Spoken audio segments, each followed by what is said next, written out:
এই ড্রেসটা নিয়ে যে এত এত রোস্ট হবে আমি সত্যি ভাবতে পারিনি। এই তোমরা কে কে সুমির এই ড্রেসটা নিয়ে রোস্ট করেছো আমি বলো তো, আমি তো করিনি। না না, রোস্টটা কিন্তু ড্রেসটা নিয়ে হয়নি। ও ড্রেসটা নিয়ে রোস্ট হয়নি, তাহলে কি নিয়ে রোস্ট হলো? অবশ্যই তোমার রোস্ট করার জিনিসের অভাব নেই, তাও বলো কি নিয়ে রোস্ট হলো? সকলে কিন্তু এই স্টাইলটাকে ঝাপড়ি লেগেছে। কি স্টাইল? এটাকে স্টাইল বলে?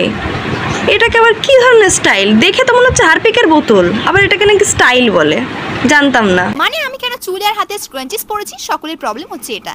চুলে হাতে স্ক্রাঞ্চিস কেন পরেছিস, এইটা নিয়ে রোস্ট হয়েছে? মোটেও না, তো এর কোনো ড্রেসিং সেন্সই নেই, সেইটা নিয়ে মানুষ তোকে রোস্ট করেছে। আর যাই হোক, তোর স্ক্রাঞ্চিস তুই হাতে পর, পেছনে পর, তোর যেখানে ইচ্ছা পর, কিন্তু ড্রেসগুলো পরলে একটু কমন সেন্স তো থাকা দরকার। সোশ্যাল মিডিয়া ইনফ্লুয়েন্সার, বড় ইনফ্লুয়েন্সার তুই, তো একটু ড্রেসিং সেন্সটা ঠিক কর, এত বড় ক্রিয়েটার তো হয়ে গেছি। তাই বলে তোমাদের কয়েকটা ফালতু কমেন্টের জন্য আমার নিজের পছন্দের জিনিসগুলোকে মোটেও ছাড়তে পারবো না। বাহ, এগুলো তোর পছন্দ? অবশ্যই পছন্দ হবেই না কেন, তুই তো একটা বড় ছাপড়ি, তো ছাপড়িদের তো এগুলো পছন্দ হবেই। আর সত্যি তুই একটা নিজেকে নিজে দিয়ে উদাহরণ দিয়ে দিলি, তুই একটা সত্যি ছাপড়ি। তোমাদের ভালো লাগলে লাগলো, না লাগলে আমার তো ভালো লাগে, আবার কি। এই যে অডিয়েন্স, তোমাদের বলছি, তোমাদের ভালো লাগলো লাগলো, না লাগলো না লাগলো, সুমির কিন্তু ভালো লেগেছে, আর সুমির ভালো লেগেছে মানে আমারও ভালো লেগেছে, তাই তোমাদেরও ভালো লাগতে হবে, ঠিক আছে? বাজে কমেন্ট কেউ করবে না। ফার্স্ট টাইম আমি বিয়ে বাড়ি দেখলাম কোল্ড ড্রিঙ্ক দিচ্ছে গাইস এরকম বটলে। এ চম্পা কি? ওটা চম্পা? ওরে অশিক্ষিত গান্ডু শ্রাদ্র বাড়ির ব্লগার, ওটা চম্পা নয়, ওটা হচ্ছে ক্যাম্পা। ঠিক করে পড়, ক্যাম্পা। এর জন্যই হয়তো মানুষ বলে অল্প বিদ্যেই ভয়ঙ্করী, সেটা তোকে দেখলেই বোঝা যায়। এরকম একটা ছেঁড়া ড্রেস পরে আজকে আমি মেলায় গেলাম। এটা ছেঁড়া ড্রেস কম, গু কালারের ড্রেস বেশি লাগছে। ফ্লিপকার্টে ওই সুন্দর সুন্দর মডেলদের দেখে ইন্সপায়ার হয়ে এই ড্রেসটা তো আমি কিনে নিয়েছিলাম। ইস কি কষ্ট রে, ওরা মডেল আর তুই ছাপড়ি। মডেলের সাথে নিজেকে কম্পেয়ার করলে হবে? কেন ভুলে যাস যে তুই একটা ছাপড়ি? আর মডেলের সাথে নিজেকে কম্পেয়ার করতে যাস না। ওদের ভালো লেগেছে বলে কি তোকেও ভালো লাগবে ড্রেসটা পরে?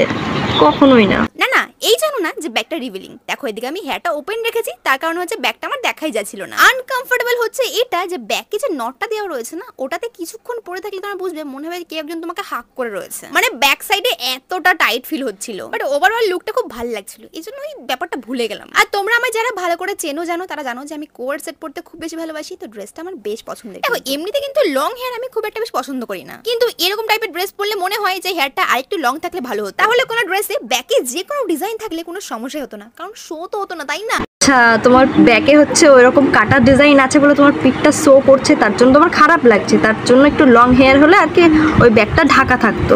আচ্ছা বলছি, তোমার যখন বাজারে পরে ঘুরতে পারলে, সারা অল ইন্ডিয়া ওইটা পরে চড়ে বেড়াতে পারলে, তখন তোমার কোনো রকম লজ্জা লাগেনি, তখন কোনো কিছুই তোমার মনে হয়নি।